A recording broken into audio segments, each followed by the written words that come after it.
महागठबंधन प्रचंड जीत की तरफ चल रहा है। लोगों की समझ में आ गया है कि झूठे वादे और झूठे इरादे करने वाले लोग, इनके साथ काम चलेगा नहीं। प्रधानमंत्री जी बिहार में आकर के बिहार की बात नहीं करते हैं कि आपने पिछले 5 साल पहले जब आप आए थे तो आपने ये वादे किए थे, उनमें से एक वादा पूरा किया हो तो वो बताएं। आज बिहार को आपने बदहाल न दिया। आप तो स्पेशल पैकेज पिछली बार दे के जा रहे थे, कहां गया वो स्पेशल पैकेज? ये भी ऐसा ही है कि जैसा 14 तारीख के बाद, क्योंकि इनका तो काम चुनाव तक रहता है, दिल्ली में 2,500 रुपए दिए थे महिलाओं को और आकर के सबसे पहला काम झुग्गी झोपड़ियों के ऊपर बुलडोजर चला करके सब प्लेन कर दिए। अब वहां 10,000 रुपए दिए, अब यहां तो घर ही तोड़ा 2,500 में, वहां 10,000 में क्या करेंगे ये समझ में नहीं आ रहा है। अभी बात कर लेते हैं, जो अगर इंडिया ब्लॉक जीतती है तो 30,000 फंड टाइम एड मिलेगा, महिलाओं को, किसानों को फ्री पावर, 300 क्विंटल का पैडी मिलेगा और 400 का गेहूं और बोनस होगा एमएसपी के ऊपर। आप हमारा अरे श्रीमती जी कुछ तो सस्ता लो, बचत करो। नहीं श्रीमान जी, सब बढ़िया लो, रहने दीजिए। इसमें क्या खास बात है? थोड़े में ज्यादा स्वाद, यही तो है इसकी खास बात। वाओ मामा, क्या स्वाद है। अरे मेरे राजा, कितना बड़ा गेम चेंजर। आप हमारा ट्रैक रिकॉर्ड देखिए। जो राहुल जी ने कहा, चाहे वो हिमाचल में कहा हो, चाहे वो कर्नाटका में कहा हो, चाहे वो तेलंगाना में कहा हो, जो राहुल जी ने कहा उसको इंप्लीमेंट करने में 6 महीने से ज्यादा टाइम नहीं लगा। राहुल जी ने उसको इंप्लीमेंट कराया। हमारी सरकारें मजबूती के साथ उसके ऊपर काम कर रही हैं, अपने वादे पहले साल के अंदर ही पूरा करने का प्रयास करती हैं। कुछ रह जाते हैं उन्हें धीरे धीरे प्रोसेस में पूरा कर रहे हैं। तो जो हम करते हैं उसे कहते हैं करते हैं। आपने जो कहा, आपका ट्रैक रिकॉर्ड है कि आपने जो कहा वो कभी किया ही नहीं। तो बात कर लेते हैं, अब किया तो अब अमित शाह दरभंगा में थे, उन्होंने अपनी रैली में कहा लालू राबड़ी चाहते हैं कि उनका बेटा मुख्यमंत्री बने और सोनिया गांधी चाहती है कि उनका बेटा प्रधानमंत्री बने। और ये कहना चाहता हूं कि ना लालू का बेटा मुख्यमंत्री बनेगा और सोनिया जी का भी बेटा कभी प्रधानमंत्री नहीं बनेगा। ऐसे इन लोगों के लिए कोई वैकेंसी नहीं है। तो ये वैकेंसी आप तय करेंगे क्या? ये तो देश की जनता तय करेगी। देश की जनता सड़कों पर आपके कार्य नेताओं को और मंत्रियों को दौड़ा रही है, तो आपको समझना चाहिए। इलेक्शन रैली में राजनाथ सिंह जी हैं और में थी तो 2 लाख करोड़ डेवलपमेंट का दिया, एनडीए ने 15 लाख करोड़ दिया बिहार के डेवलपमेंट में। जहां कांग्रेस होती है वो डेवलपमेंट रोक देती है और एनडीए ही है जो डेवलपमेंट कर सकती है इस राज्य का। हाँ, पहले कर दिया आपने, जो वादे किए थे वो पूरे हो गए क्या?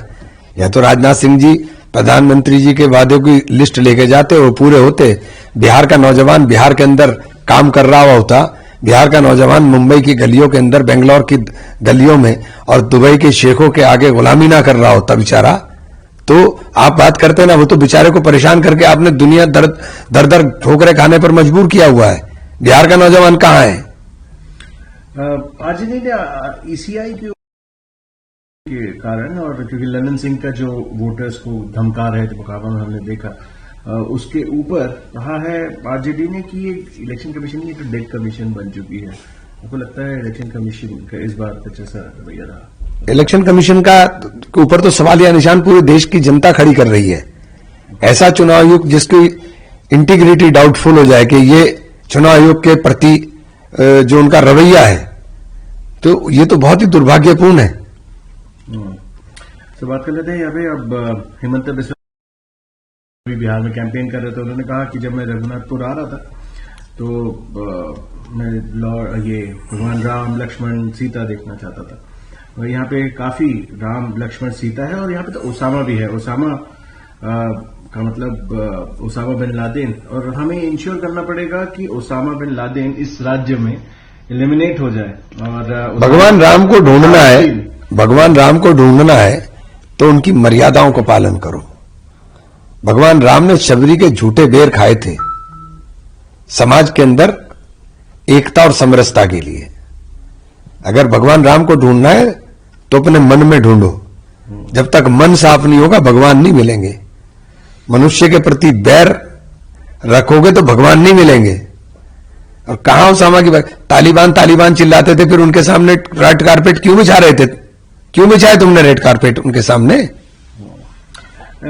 खड़गे जी के बेटे की उसके बाद अब बीजेपी ने पलटवार किया। उन्होंने कहा कि अब युवराज की शादी में जरूर आएंगे। अब गिरिराज सिंह ने ऐसे बयान किया खड़गे जी के रिस्पांस में, जिस तरीके से ये क्या चीज में टिप्पणी सामने आई है कि खड़गे जी अगर कांग्रेस के युवराज की शादी कभी भी होती है तो हम तो जरूर आएंगे। जिस तरीके से ये बातें सामने आती हैं, जो जिन लोगों को बोलने का सलीका नहीं है उनके बारे में क्या जवाब दें? तेज प्रताप यादव ने कहा कि अभी भी तेजस्वी यादव बच्चे हैं और उनका ये मानना है। कैसे देखते हैं, क्योंकि राजनीतिक ऐसा है बेचारा तेज प्रताप यादव जो है ना, वो मानसिक रूप से थोड़ा सा कमजोर है, उसको इलाज की जरूरत है। आखिरी प्रश्न होगा सर मेरा, जिस तरीके से एक आर्टिकल आया क्रिटिक रहे डायनेस्टिक पॉलिटिक्स में, शहजाद पूनावाला बीजेपी तारीफ कर रही थी। उन्होंने कहा कि थरूर एक खतरनाक खिलाड़ी है और ये उनको थोड़ा बचकर, बीजेपी तो तारीफ कर रही है थरूर के उस आर्टिकल को, आप कैसे देखते हैं? आपने उसका क्या? देखिए, थरूर साहब का सोचना क्या है क्या नहीं है मुझे नहीं समझ में आता, और उन्होंने किस परिप्रेक्ष्य में ये बात कही, लेकिन इतना जरूर है कि थरूर साहब एक भटके हुए राजनीतिक खिलाड़ी हैं जिनको समझ नहीं आ रहा है कि वो कौन सी दिशा तय करें। अरे श्रीमती जी, कुछ तो सस्ता लो, बचत करो। नहीं श्रीमान जी, सब बढ़िया लो, रहने दीजिए। इसमें क्या खास बात है? थोड़े में ज्यादा स्वाद, यही तो है इसकी खास बात। वाह मामा, क्या स्वाद है! अरे मेरे राजा। सबका राजा